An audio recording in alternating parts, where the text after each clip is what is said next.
오래된 삼칸집은 울창한 대나무 그늘 아래 고요히 자리 잡고 있었다. 마치 세월의 먼지를 뒤집어 쓴 옛 그림처럼. 갈색 기와지붕은 이끼로 얼룩져 푸른빛을 띠었고 양끝이 부드럽게 휘어져 있었다. 하얀 흙벽은 세월의 발에 누렇게 변했고 가느다란 금이 거미줄처럼 퍼져 있었다. 마당의 붉은 벽돌길은 세월에 닳아 반들거렸으며 이끼와 먼지로 얼룩져 있었다. 어린아이의 발자국이나 웃음소리는 이곳에 전혀 남아있지 않은 듯했다. 이른 아침 햇살이 대나무 사이로 스며들어 축축한 툇마루 위에 반짝이는 빛을 던졌다. 툇마루는 두꺼운 이끼로 뒤덮여 발걸음마다 조심스러웠다. 누런 고양이 한 마리가 낡은 멍석 위에 둥글게 몸을 말고 누워 있었고 졸린 눈으로 가끔 대나무 잎이 땅을 스치는 소리에 흠칫했다. 그 소리는 집의 숨소리처럼 규칙적이었다. 지수 앞에 서 있었다. 손에는 빛바랜 가방끈을 꼭 쥐고 있었다.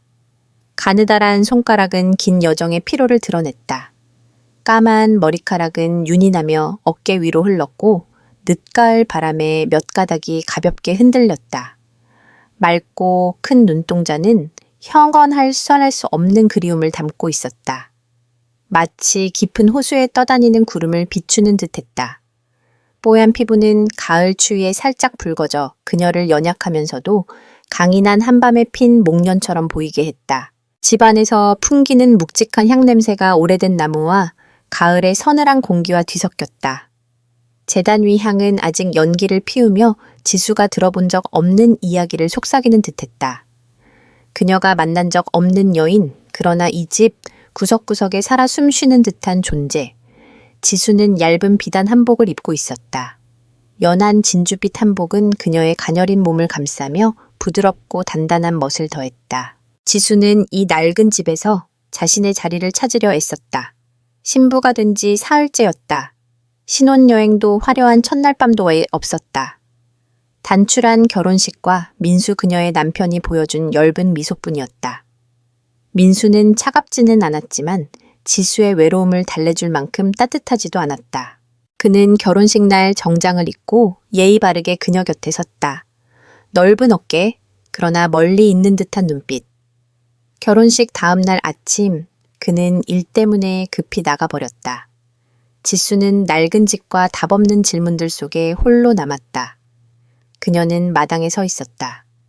고요한 그림처럼 아름다웠지만 깊은 외로움에 잠겨 있었다. 마음의 빈자리를 채울 무언가를 기다리며. 사진 찍을 때 돌아와줘서 다행이야. 민수가 휴대폰 화면에서 눈을 떼지 않고 말했다. 지수는 반사적으로 미소를 지었다. 연애할 때는 그의 멀리 있는 태도도 견딜만 했다. 하지만 함께 살기 시작하자 그 침묵은 잔잔한 호수에 던져진 돌멩이처럼 그녀의 마음을 흔들었다. 새 집에서의 첫밤 지수는 창문 쪽으로 몸을 돌린 채 누워 있었다. 달빛이 스며들어 벽에 갈라진 틈을 비췄다. 남편 민수의 어깨도 비쳤다. 그는 등을 돌린 채였다. 잠든 건지 잠든 척하는 건지 알 수 없었다. 물어볼 용기도 없었다. 지수의 손가락은 추위에 오그라들었다. 얇은 이불은 기다림의 무게보다 가벼웠다. 결혼한 뒤로 민수는 그녀에게 손끝 하나 닿지 않았다. 다음 날 아침 지수는 일찍 일어났다.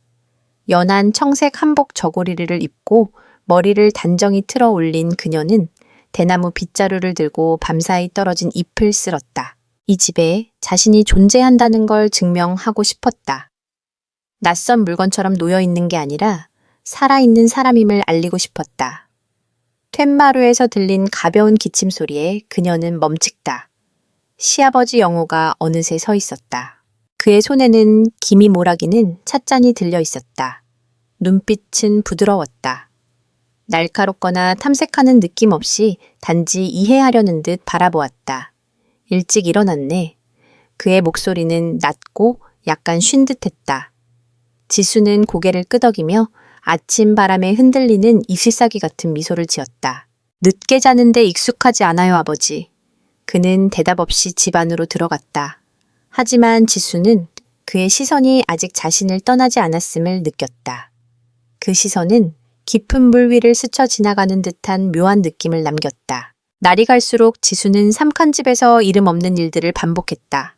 시계 바늘처럼 빠르지도 느리지도 않게 누구도 그 바늘이 움직이는지 신경 쓰지 않는 것 같았다.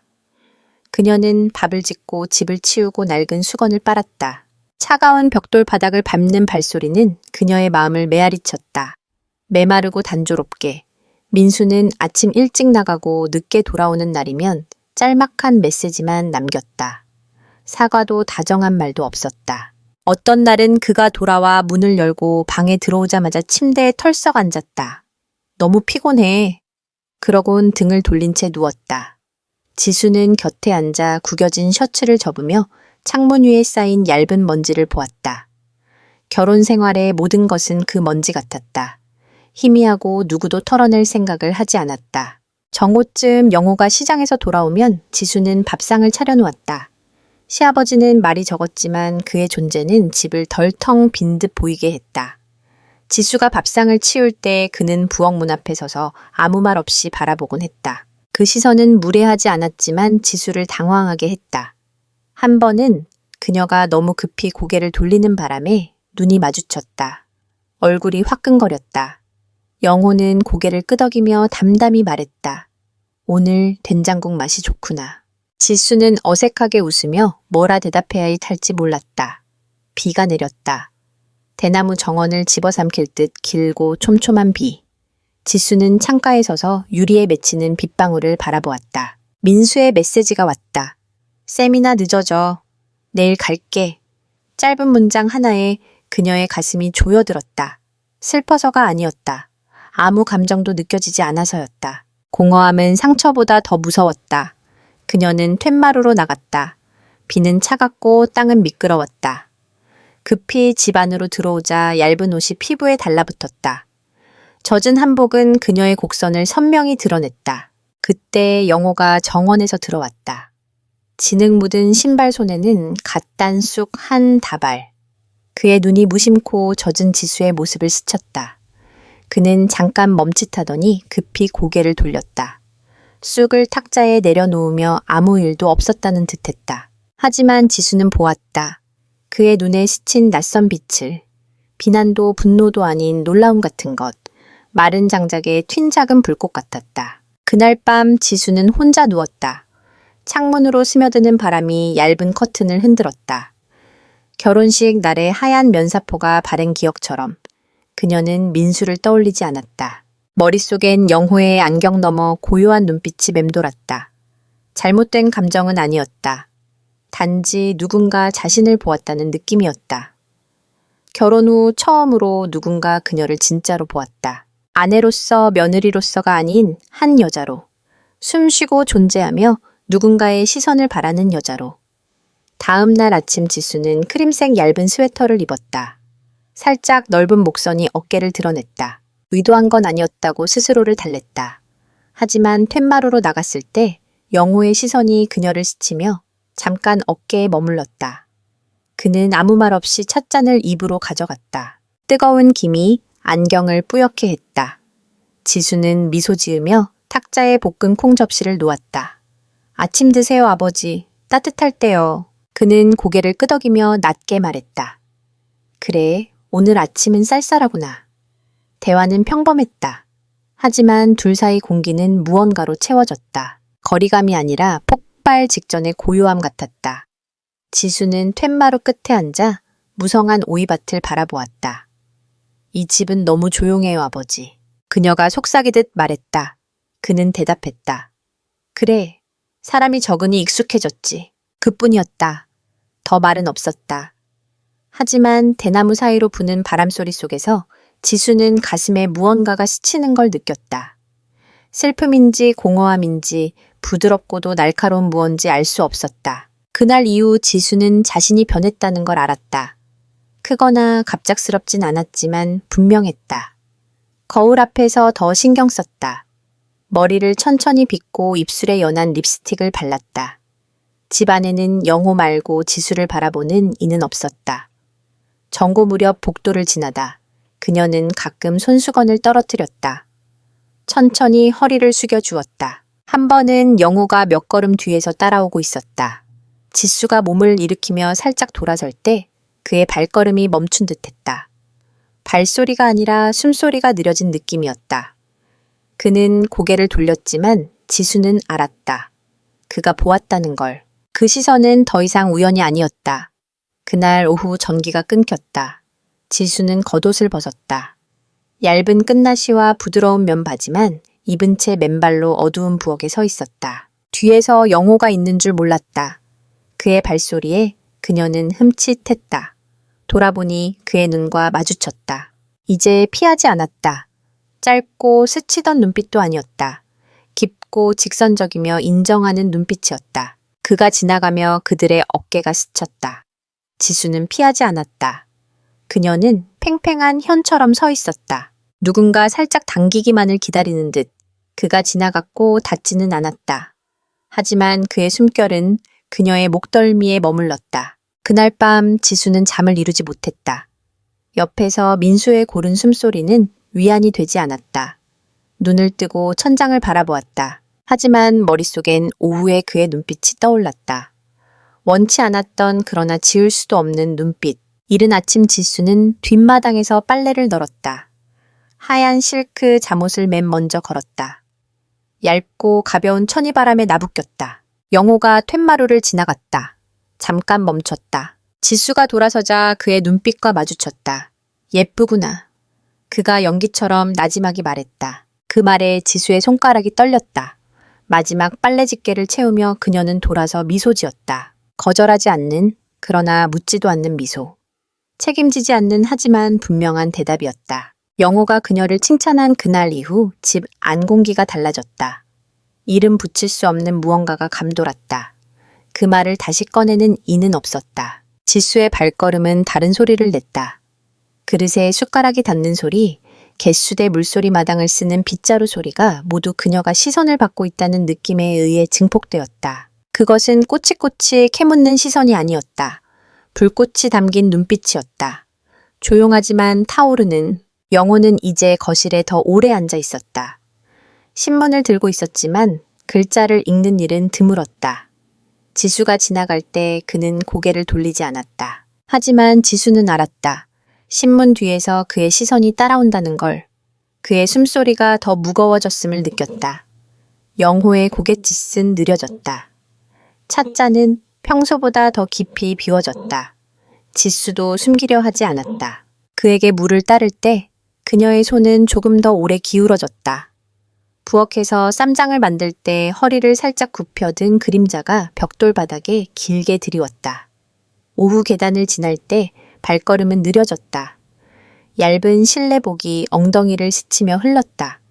과하지 않지만 그의 숨을 멎게 하기에 충분했다. 무더운 날이었다. 지수는 연녹색 끝나시를 입었다. 속옷은 입지 않았다. 빨래가 마르지 않았다고 둘러댔지만 사실 전날 밤 그 옷을 골라 깔끔히 접어 장롱 위에 올려놓았다. 영호가 찻상에 앉아 있을 때 그녀는 유자차 잔을 들고 갔다. 몸을 살짝 숙였다. 가슴께가 그의 얼굴 가까이 스쳤다. 그가 눈을 떴다. 천천히 시선이 얇은 끝나시에 머물렀다. 그러다 그녀의 눈을 똑바로 보았다. 손을 거두지 않았다. 놀라지도 않았다. 단지 깊은 눈빛으로 그녀 안에서 일렁이는 비를 본 듯했다. 그렇게 얇은 옷 입고 바람 안 춥겠나? 그의 목소리는 쉰 듯 낮았다. 비난도 질문도 아니었다. 지수는 고개를 살짝 기울이며 미소 지었다. 오늘 바람은 부드러워요, 아버지. 그녀는 걸어갔다. 은은한 향이 둘 사이 공간에 남았다. 그날 밤 또 전기가 나갔다. 달빛이 창문을 통해 스며들어 바닥에 은빛을 뿌렸다. 지수는 눈을 뜬 채 누워 있었다. 민수의 메시지가 왔다. 내일 감사. 사무실에서 잔다. 그녀는 침대에서 일어났다. 맨발로 복도를 걸었다. 휴대폰 손전등은 켜지 않았다. 바람이 맨 어깨를 스쳤다. 얇은 잠옷은 제2의 피부처럼 몸에 달라붙었다. 툇마루문 앞에 영호가 서 있었다. 물잔을 들고 오이밭을 바라보고 있었다. 지수는 멈췄다. 소리내지 않았다. 그도 돌아보지 않았다. 밤의 풀벌레 소리와 둘 사이 희미한 숨소리만 있었다. 그러다 그가 천천히 돌아섰다. 달빛이 그의 얼굴 반쪽을 비췄다. 세월의 주름이 가득했지만 단단하고 생생했다. 잠이 안 오나 그의 목소리는 숨결 같았다. 지수는 고개를 끄덕였다. 가벼운 고갯짓. 어떤 밤에는 이불보다 시선이 더 필요하다는 진실을 받아들이는 듯했다. 그는 더 말하지 않았다. 옆에 의자를 살짝 끌어냈다. 지수는 다가가 앉았다. 너무 가깝지도 멀지도 않게. 서로의 숨소리가 밤바람과 섞일 정도의 거리였다. 그녀는 고개를 기울였다. 머리카락이 그의 어깨에 스쳤다. 우연한 접촉이었지만 그는 물러나지 않았다. 지수도 몸을 빼지 않았다. 둘은 그렇게 오래 앉아 있었다. 두 개의 작은 불씨가 서로 닿지 않고 나란히 있는 듯했다. 하지만 큰 바람만 불면 타오를 준비가 되어 있었다. 그 후로 지수와 영호 사이의 거리는 밀리미터로 재졌다. 말이 아니라 조용히 가까워지는 순간들로. 부엌에서 그의 뒤를 스칠 때 그녀의 옷자락이 그의 팔을 스쳤다. 그는 피하지 않았다. 그녀도 사과하지 않았다. 모든 것이 멈추지 않는 위험한 놀이 같았다. 지수는 자신이 주도하고 있음을 깨달았다.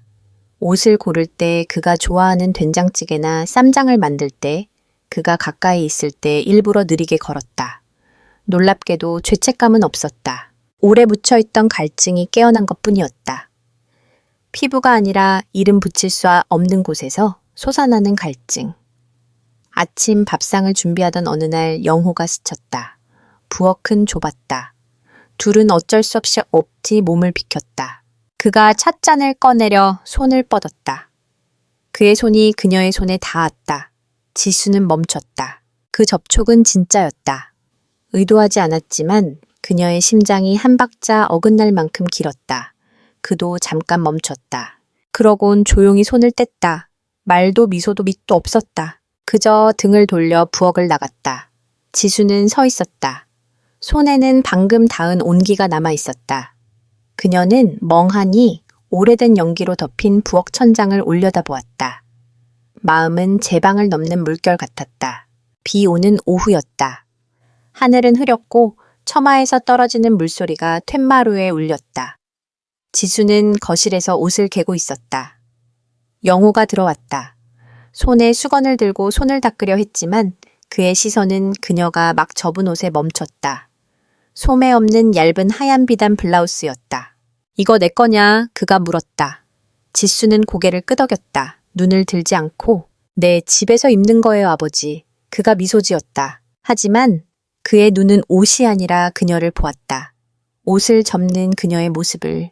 살짝 구분 등 흘러내린 머리카락 살짝 벌어진 옷깃. 지수는 처음으로 알았다. 남자가 자신을 볼 때 눈뿐 아니라 그들의 가장 깊은 곳으로 본다는 것을. 욕실에서 미끄러졌다. 가벼운 미끄러짐이었다. 무릎이 타일에 부딪혔다. 그녀는 작게 소리를 냈다. 3초도 지나지 않아 영호가 문을 열고 들어왔다. 노크 없이. 그녀는 가릴 틈이 없었다. 수건이 옆으로 미끄러졌다. 가슴의 절반이 드러났다. 물방울이 맺힌 피부는 추위와 놀람으로 붉어졌다. 지수는 멍하니 앉아 있었다. 그의 시선은 못 박힌 듯했다. 그는 즉시 고개를 돌렸다. 손이 떨리며 따뜻한 물잔을 꺼냈다. 말없이 다시 보지 않고 잔을 세대 옆에 놓고 조용히 나갔다. 지수는 수건을 둘렀다. 한참을 움직이지 않았다. 심장이 물소리에 맞춰 뛰었다. 그가 봤기 때문이 아니었다. 그녀가 보여줬기 때문이었다. 그리고 후회하지 않았다. 그날 저녁 셋이 밥을 먹었다. 민수는 평소처럼 밥을 빠르게 먹었다. 건설 현장 이야기를 몇 마디 하고는 서둘러 잠자리에 들었다. 지수는 설거지를 했다. 영호는 찻상에 앉아 있었다. 담배를 손에 들고 말없이. 그녀가 지나가자 그가 불쑥 물었다. 이 집에서 이렇게 지내는 게 속상하지 않나? 지수는 고개를 돌리지 않고 대답했다. 속상하죠, 아버지. 그러곤 툇마루로 나가 나무 기둥에 기대섰다. 달 없는 하늘을 바라보았다. 그의 발소리가 뒤따랐다. 말없이 그녀 옆에 섰다. 어둠 속 두 사람은 그림자처럼 등을 맞댄 채였다. 낮은 음표 두 개가 노래를 어지럽히는 듯했다. 바람이 얇은 티셔츠를 그녀의 가슴에 붙였다. 속옷은 입지 않았다. 영호는 너무 가까이 서 있지 않았다. 하지만 그의 눈빛이 모든 말을 대신했다. 욕망이 아니라 인정이었다. 너는 정말 아름다운 여자다. 지수는 대답하지 않았다. 하지만 심장이 떨리는 걸 느꼈다. 그녀는 물러서지 않았다. 정오 햇빛이 오이밭을 비스듬히 비쳤다. 붉은 벽돌 바닥에 얼룩진 빛이 쏟아졌다. 햇볕 냄새와 대나무 잎에 풀내음이 섞였다. 지수는 베이지색 비단 치마를 입었다. 단순하고 단정했지만 빛이 스치자 옷 아래 곡선이 그림처럼 드러났다. 아직 지우지 못한 스케치 같았다. 그녀는 영호에게 유자차를 가져갔다. 잔을 탁자에 놓으며 그의 손에 살짝 닿았다. 머리카락 한 올 스치는 듯한 접촉이었지만 심장을 어긋나게 했다. 그가 멈칫다. 책에서 눈을 떼고 그녀의 손목에 시선을 두었다. 지수도 손을 바로 거두지 않았다. 고개를 숙이며 작게 말했다. 스스로에게 속삭이는 듯한 목소리였다. 오늘 차가 좀 쉬었어요. 입에 안 맞으시면 죄송해요, 아버지. 영호는 대답하지 않았다. 그의 눈빛은 말없는 질문 같았다. 지수는 천천히 일어났다. 걸어가며 등 뒤로 그의 시선이 머무는 걸 느꼈다. 척추를 타고 흐르는 뜨거운 선처럼. 그날부터 지수는 옷을 고르는 게 습관이 아니었다. 거울 앞에서 더 오래 살폈다. 두세 번 옷을 입어보고 골랐다. 목선이 넓은 옷 부드럽고 얇은 천. 늘 그럴듯한 이유가 있었다. 아, 빨래가 안 말랐어요. 집엔 시아버지뿐이었다. 머리를 풀거나 비단끈으로 느슨히 묶었다. 몇 가닥이 어깨에 떨어지도록 부엌에서 방으로 갈 때 그녀의 걸음은 리듬을 탔다. 급하지도 느리지도 않게 그녀의 모든 것이 가볍게 흔들리도록 영호를 스칠 때 그녀는 그의 시선을 피하지 않았다. 오히려 잠깐 마주쳤다. 상대가 방향을 잃을 만큼 긴 한순간. 하지만 둘 다 입을 열지 않았다. 모든 건 거리였다. 공기였다. 길어지는 시선이었다. 영호도 달라졌다. 가까이 서는 방식차를 천천히 마시는 방식 담배를 문손이 살짝 떨리는 방식. 지수의 빗자루 소리가 벽돌 바닥에 울릴 때였다. 한 번은 그가 라이터를 떨어뜨렸다. 지수가 주웠다. 손가락이 닿았다. 둘 다 움직이지 않았다. 그는 지수가 나무를 다듬을 때 툇마루로 나왔다. 딱히 할 일이 없는데도 하늘을 본 척했지만 그녀를 보았다. 물에 젖은 작은 손 햇빛에 붉어진 목덜미를 굽은 모습을. 그는 점점 물가에서 멀어지는 사람 같았다. 다시 헤엄쳐 돌아올 생각 없이. 또 전기가 나갔다.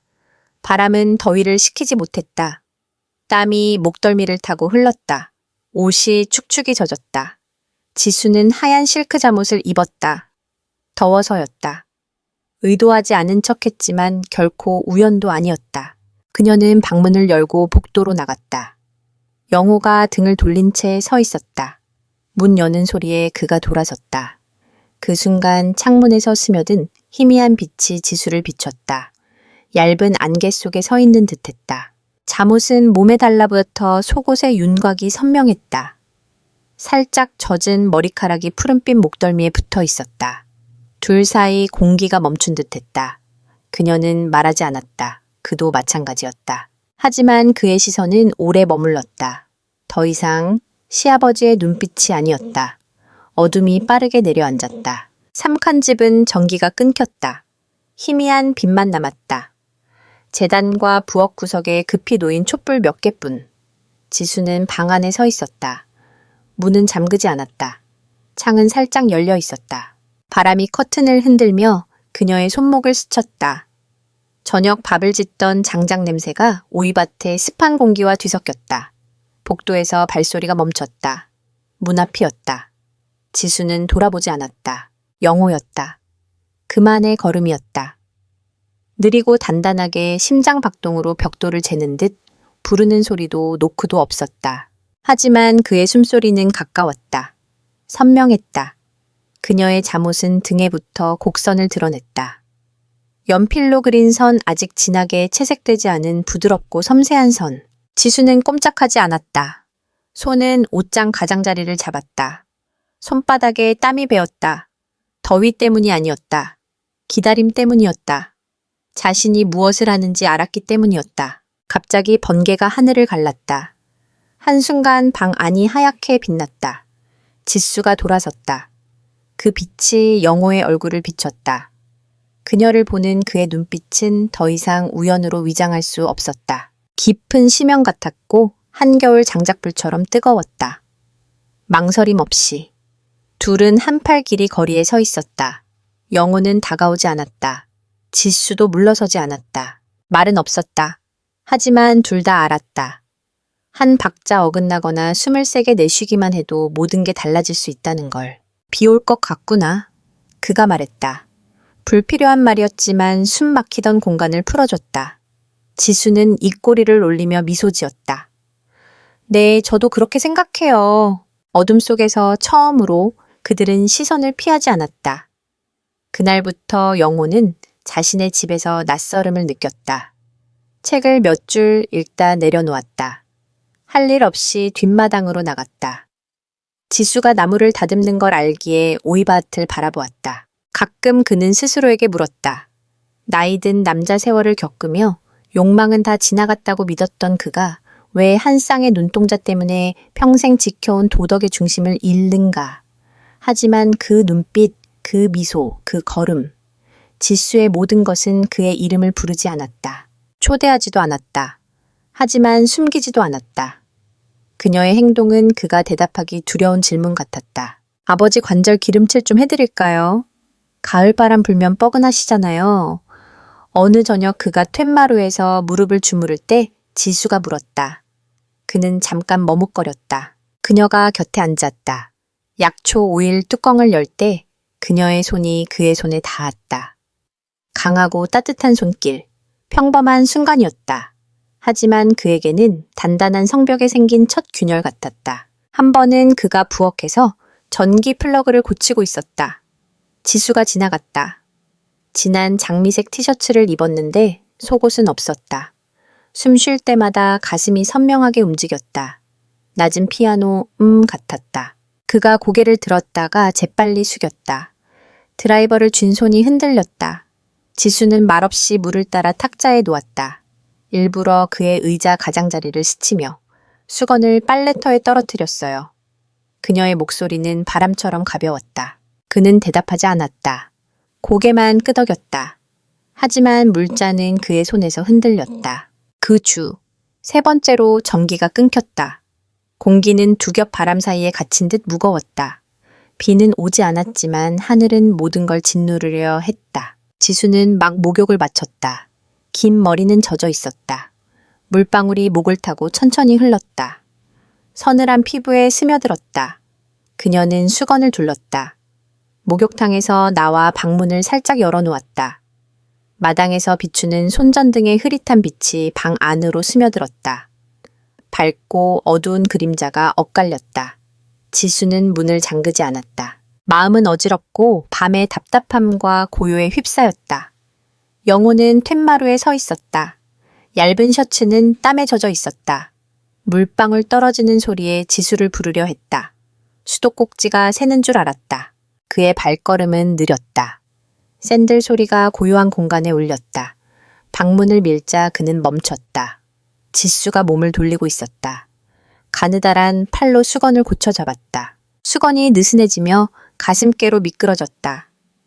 뽀얀 피부가 마당에 깜빡이는 빛 아래 반짝였다. 그들의 눈이 한순간 마주쳤다. 공간이 얼어붙은 듯했다. 아무 소리도 없었다. 가슴 속 심장 박동만 요란했다. 지수는 서둘러 가리지 않았다. 어깨가 살짝 떨렸다. 두려움이 아니었다. 낯선 감정이었다. 넘어선 적 없는 경계 앞에 선 듯했다. 어둠 속 그녀의 눈은 자부심과 연약함이 뒤섞인 빛으로 반짝였다. 도전하는 듯 항복하는 듯. 영호는 문 손잡이를 쥔 채 서 있었다. 숨소리가 무거워졌다. 입은 굳게 다물었고 말은 나오지 않았다. 하지만 그의 눈빛은 깊고 억눌린 감정으로 가득했다. 지수에게서 떠나지 않았다. 그 순간 시간이 무한히 늘어진 듯했다. 그러나 보이지 않는 힘에 끌리듯 영호가 다가갔다. 의도 없는 듯 느린 걸음이었다. 지수는 물러서지 않았다. 그녀는 가만히 서 있었다. 숨이 급해졌다. 가슴이 얇은 수건 아래로 오르내렸다. 그가 한숨거리까지 다가왔을 때 그의 떨리는 손이 그녀의 어깨에 닿았다. 차가운 피부는 그의 손끝 아래에서 불꽃처럼 뜨거웠다. 지수가 고개를 들었다. 다시 눈이 마주쳤다. 이제 놀라움이 아니었다. 위험하고 유혹적인 묵시적 동이었다. 수건이 바닥으로 떨어졌다. 숨결처럼 가볍게. 어둠 속 지수는 살아있는 조각상 같았다. 부드럽고 생명으로 가득했다. 영혼은 그녀를 끌어안았다. 급하면서도 억제된 동작이었다. 한순간이라도 늦으면 둘 다 현실로 돌아올까 두려운 듯 지수는 그의 목을 감았다. 젖은 머리카락이 그의 뺨에 닿았다. 비누 냄새와 원초적인 무언가가 뒤섞였다. 그들은 서툴지만 격렬하게 서로를 찾았다. 그들을 갈라놓던 보이지 않는 경계를 지우려는 듯 공간은 사라졌다. 섞이는 숨결 떨리는 접촉 두 사람의 온기만 남았다. 그의 손이 그녀의 등을 훑었다. 곡선 하나하나가 거부할 수 없는 초대였다. 지수는 망설임 없이 응했다. 손을 더 세게 조이며 그와 하나가 되려 했다. 모든 간격을 지우려는 듯 그들은 방구석의 좁은 침대에 쓰러졌다. 어둠이 금지된 순간을 감쌌다. 그녀의 젖은 머리에서 떨어지는 물소리가 숨소리와 어우러졌다. 원시적인 음향이 심장 박동처럼 반복되었다. 그 순간 옳고 그름도 장벽도 없었다. 오직 지수와 영호 감정의 소용돌이에 휩싸인 두 사람만 있었다. 이성은 불타고 본능과 갈망만 남았다. 하지만 깊은 곳에서 둘 다 알았다. 빛이 돌아오고 어둠이 걷히면 그들은 방금 일어난 일과 자신을 마주해야 한다는 것을. 모든 게 끝난 후 영호는 소리 없이 문을 닫았다. 안에서 지수는 가슴에 손을 얹었다. 심장이 가슴을 뚫을 듯 뛰었다. 부끄러움도 수치심도 없었다. 무언가가 열린 느낌뿐이었다. 그날 밤 그는 평소처럼 툇마루로 나오지 않았다. 그의 방에는 작은 등불이 켜졌다. 문은 살짝 열려 있었지만 누구도 노크할 용기가 없었다. 지수는 침대에 누워 눈을 뜨고 있었다. 복도에서 멀어지는 발소리를 들으며 방금의 순간을 떠올렸다. 조급함은 없었다. 오직 고요한 갈망만이 남았다. 얼음 속에서 살던 사람이 불을 본 듯했다. 지수는 베개에 얼굴을 묻었다. 목이 바짝 말랐다. 다음 날 아침 그녀는 긴 소매 고목깃 한복을 입었다. 무릎에는 가벼운 찰과상을 가리기 위해 하얀 붕대를 감았다. 영호가 보고 조용히 물었다. 많이 아프냐? 그녀는 미소 지으며 고개를 저었다. 견딜만해요. 그는 바닥을 내려다보며 천천히 말했다. 앞으론 조심해야지. 하지만 그 목소리는 제하지 않았다. 스스로에게 하는 말 같았다. 둘 다 넘어선 그러나 인정하지 못한 경계에 대한 경고 같았다. 그날 아침 둘은 말을 많이 나누지 않았다. 하지만 눈빛은 예전처럼 단순하지 않았다. 직시하고 깊이 파고드는 시선이었다. 옷을 입고 있음에도 자신을 감추고 싶게 만드는 눈빛. 절정은 햇볕 뜨거운 정에 찾아왔다. 지수는 허리가 살짝 조이는 하얀 치마를 입었다. 더웠다. 영호는 거실의 긴 의자에 누워 있었다. 셔츠 단추 2개가 풀려 있고 한 팔은 이마에 얹혀 있었다. 땀이 쇄골을 타고 가슴으로 흘렀다. 지수는 유자차를 들고 들어갔다. 잔을 탁자에 놓으며 손이 잔 가장자리에 닿았다. 그의 눈이 떠졌다. 그녀의 가슴께 가까이 있는 곳에 시선이 멈췄다. 놀라거나 고개를 돌리지 않았다. 그냥 머물렀다. 지수가 고개를 들어 그 눈빛과 마주쳤다. 피하지 않고 방어하지 않았다. 숨 막힐 듯 긴 정적. 아무도 말하지 않았다. 하지만 눈빛으로 모든 게 전해졌다. 그날 저녁 바람이 불었지만 비는 오지 않았다. 공기는 갑자기 차가워졌다.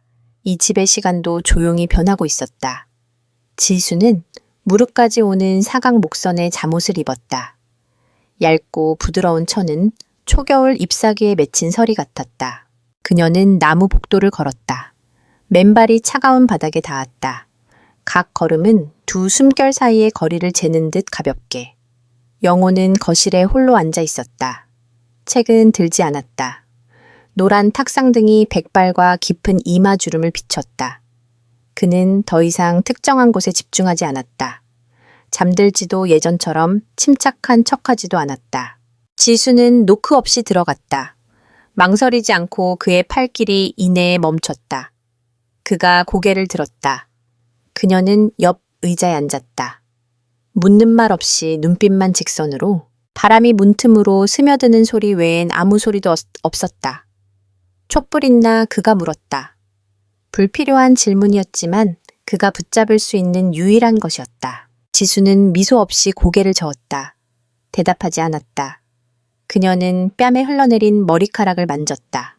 아주 느린 동작이었다. 손목이 둘 사이의 공간을 스쳤다. 영호의 손은 의자 팔걸이를 살짝 쥐었다. 손가락에 핏줄이 도드라졌다. 그녀의 작은 움직임을 좇았다. 지수는 몸을 기울여 그의 어깨에 살짝 닿았다.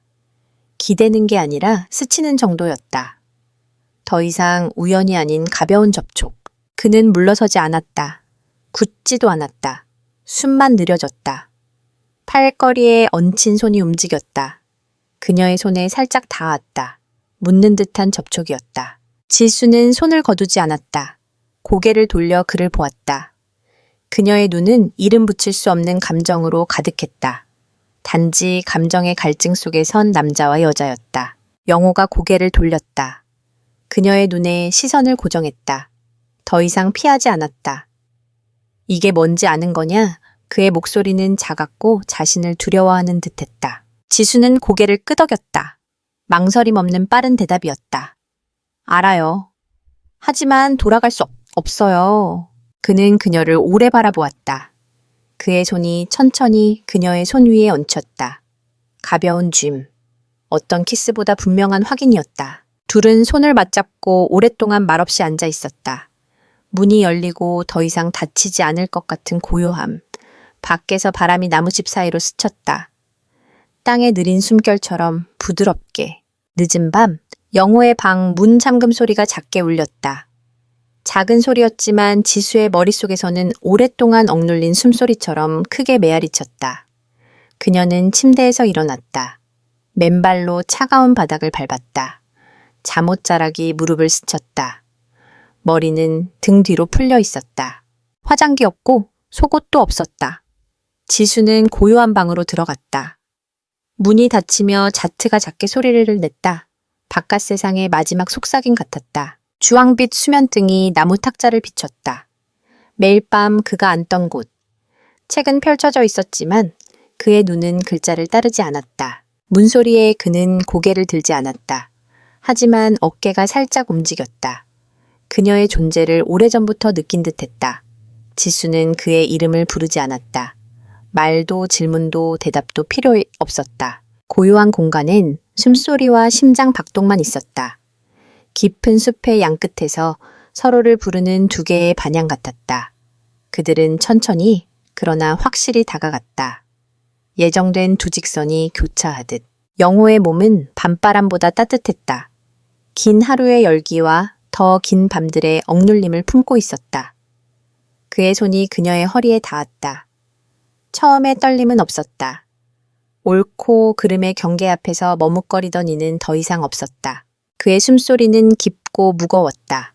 물러서거나 피하지 않았다. 지수는 그 접촉에서 힘을 느꼈다. 육체의 힘이 아니라 모든 이성을 버리고 갈망을 마주한 결단의 강렬함이었다. 그들은 급히 불타는 자들처럼 사랑하지 않았다. 시간을 따질 여유가 있는 이들처럼 느리지도 않았다. 그것은 숯불처럼 은은한 사랑이었다. 가벼운 바람만 불면 꺼지지 않는 불길로 타오를 준비가 된. 영호는 그녀를 들어 올렸다. 부드럽지만 단단하게.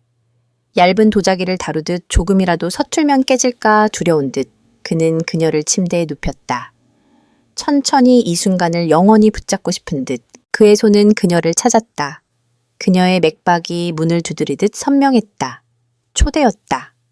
각 접촉은 선언이었고 각 눈빛은 고백이었다. 지수는 저항하지 않았다. 두려움도 말도 없었다. 그녀는 오랫동안 기다려온 사람처럼 그를 받아들였다. 그림자가 아닌 온전한 인간으로 보이길 원했던 사람. 그의 손이 조일 때마다, 그의 숨결이 가까워질 때마다 지수는 자신이 살아있음을 느꼈다. 존재하거나 의미 없는 날들을 끌며 걷는 게 아니라 모든 감각이 깨어난 삶이었다. 그녀의 몸은 그와 하나가 되었다. 부드럽지만 강렬하게. 바위에 부딪히는 파도처럼 온화하면서도 막을 수 없었다. 어둠 속 흐릿한 수면등이 그들을 비췄다. 살아있는 그림처럼 밝고 어두운 조각들. 두 사람의 경계는 녹아내렸다.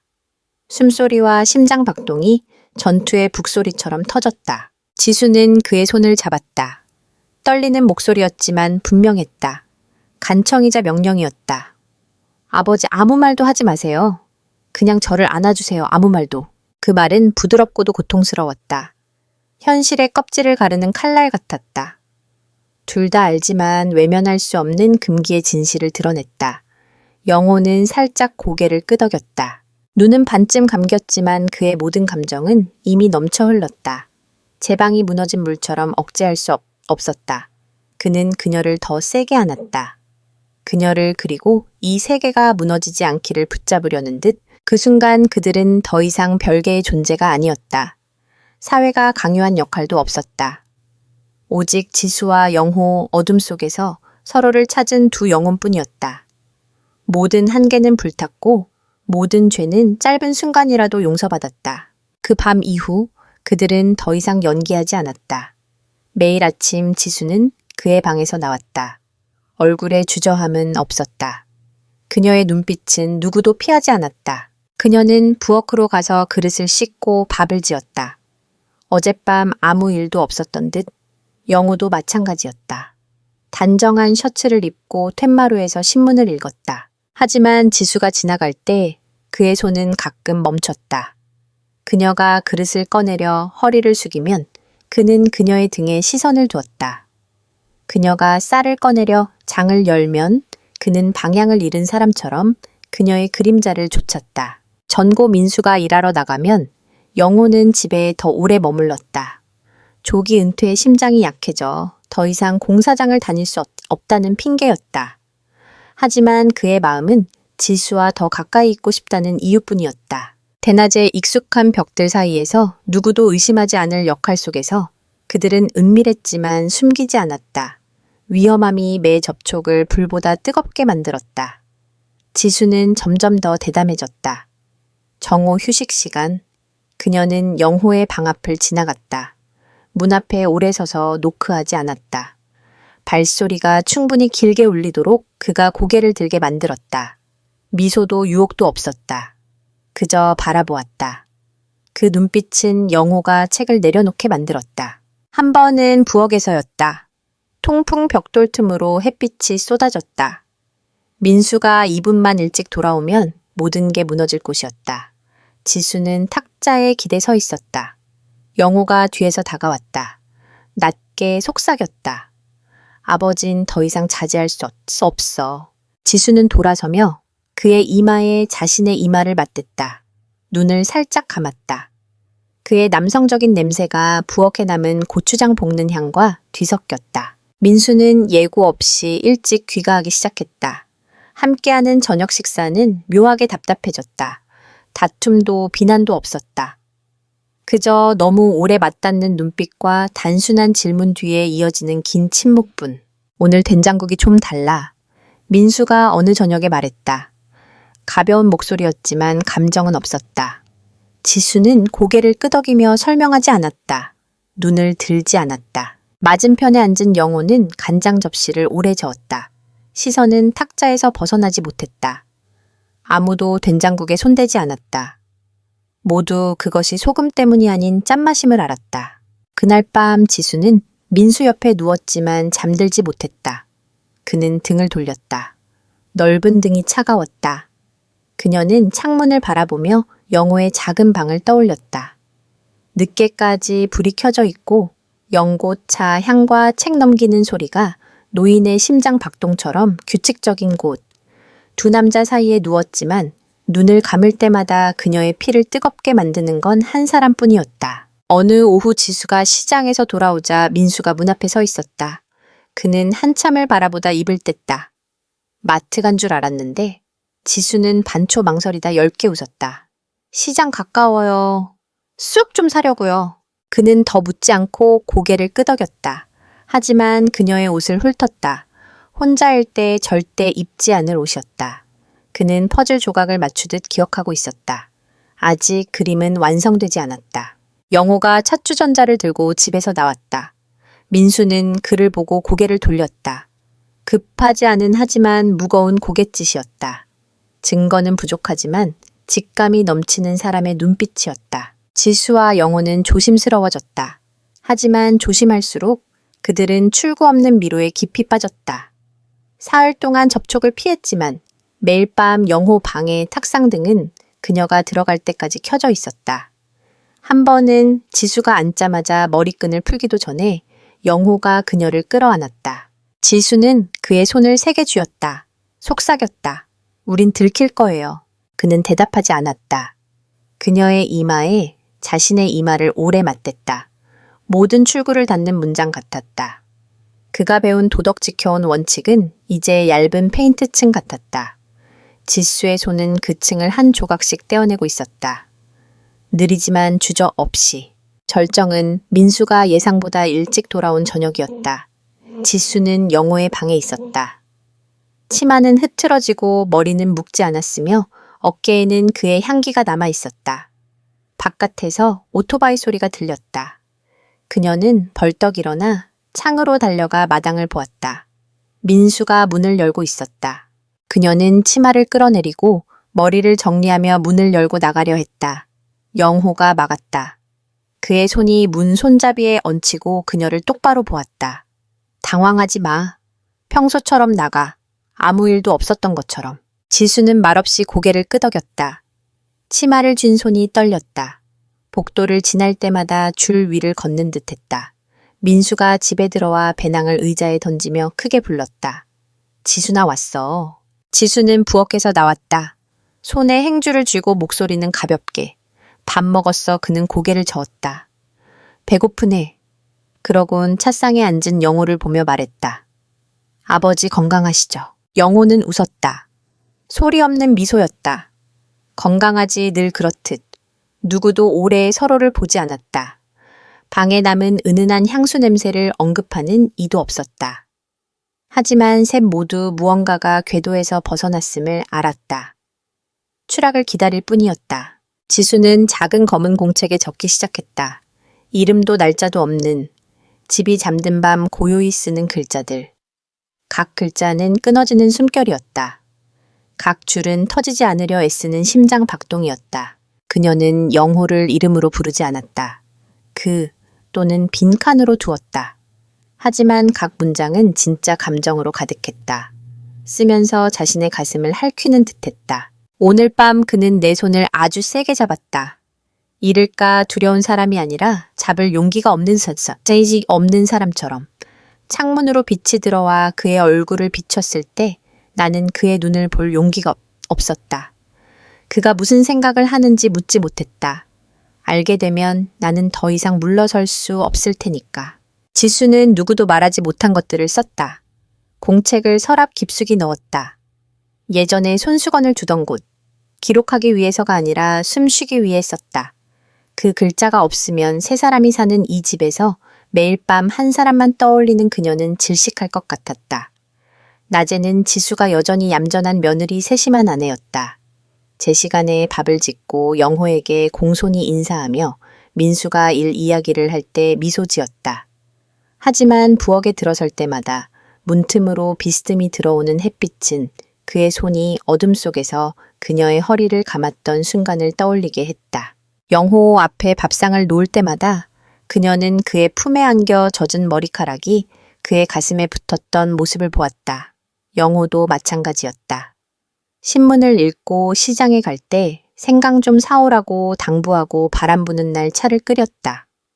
하지만 지수가 지나갈 때마다 그는 고개를 들었다. 보기 위해서가 아니라 나이 든 남자가 수많은 상실을 겪은 그가 밤에 며느리의 머리카락 냄새를 몰래 맡기 위해 자신의 집에서 도둑처럼 걷고 있음을 느끼기 위해서였다. 어떤 밤 지수는 자신의 방에 누워 영호의 방으로 가지 않았다. 눈을 감고 잠을 청하려 했지만 몸이 따르지 않았다. 그녀는 일어나 작은 등을 켜고 공책을 펼쳤다.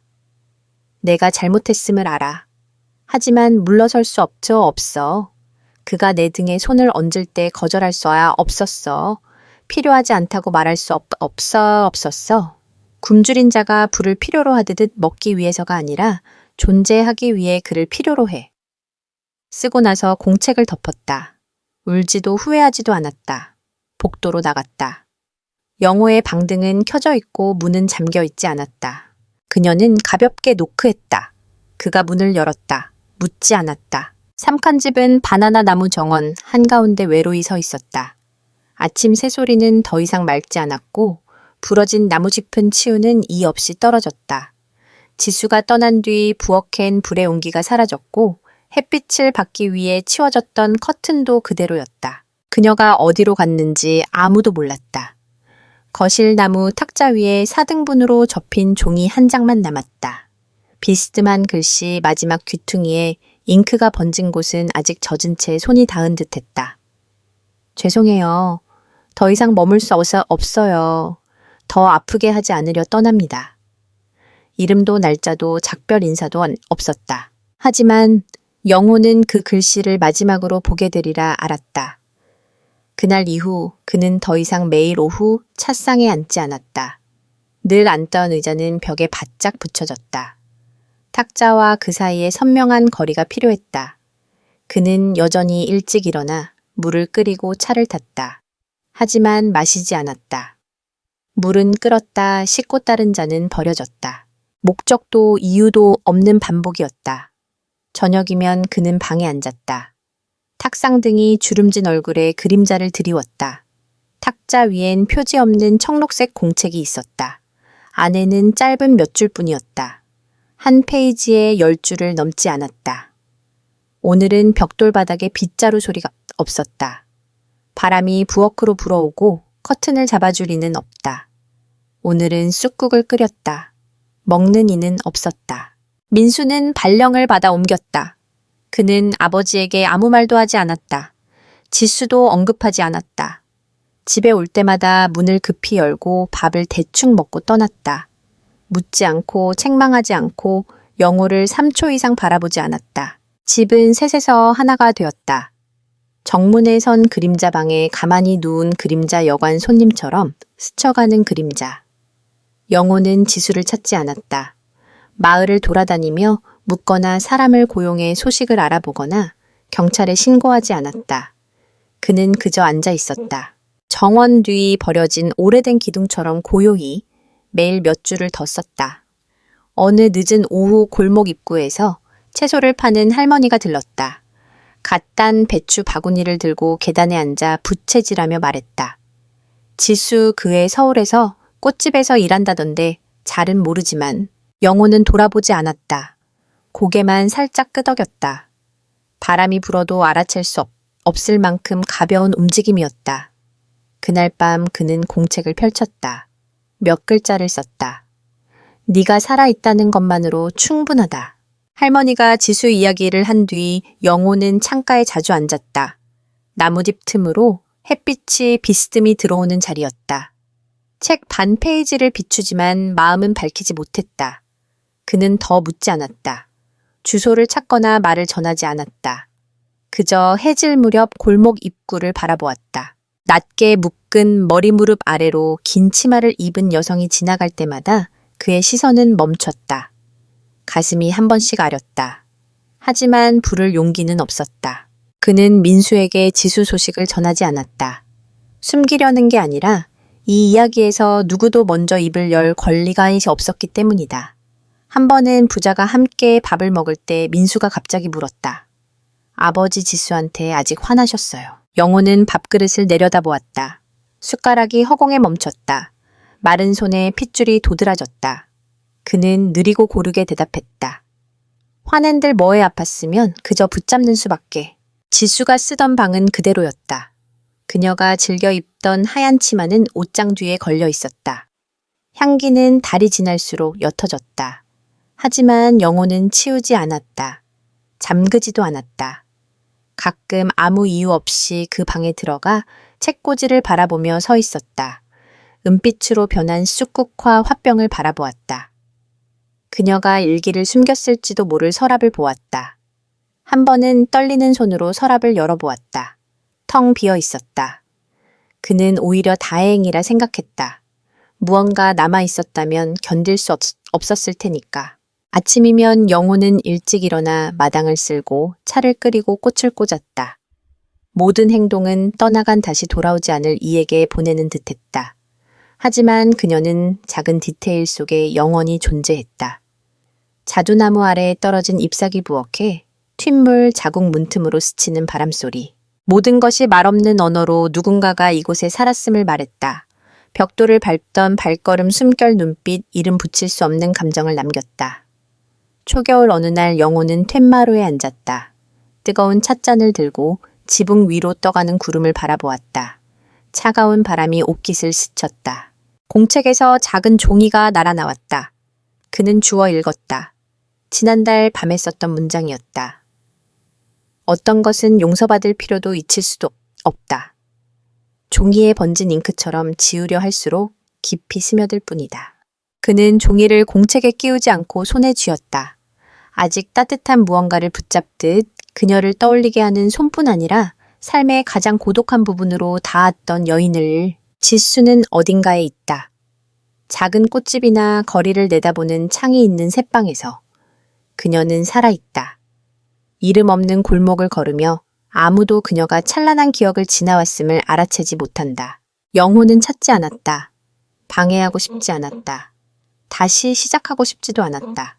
어떤 사랑은 한 번만 살아야지 하며 가장 아름다운 흉터로 남는 것이 가장 올바른 존재 방식임을 알았다. 그 후 매일 밤 그는 썼다. 지난 일을 되풀이하거나 사과하거나 변명하지 않았다.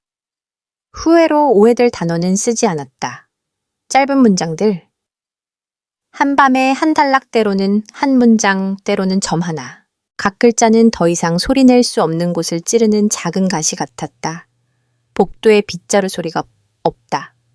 커튼이 바람에 펄럭인다. 바람이 새다. 오늘 밤 차 냄새가 다르다. 물 때문일까? 북쪽 창문이 단단히 닫히지 않았다. 고칠 리 없다. 종이는 하얗고 글씨는 고왔다. 하지만 그는 다시 읽지 않았다. 쓰고 나서 펜을 내려놓고 공책을 덮고 불을 껐다. 한참을 그대로 앉아있다가 누웠다. 잠은 얕고 꿈은 단속적이었다. 희미한 얼굴들, 대답 없는 대화들. 새벽 4시에 깨어나 문틈으로 스미는 흐릿한 빛을 바라보았다. 친애하는 독자. 여러분 여기서 우리의 이야기가 끝났습니다. 여러분의 생각을 댓글로 나눠주시면 기쁘겠습니다. 이제 작별 인사드립니다.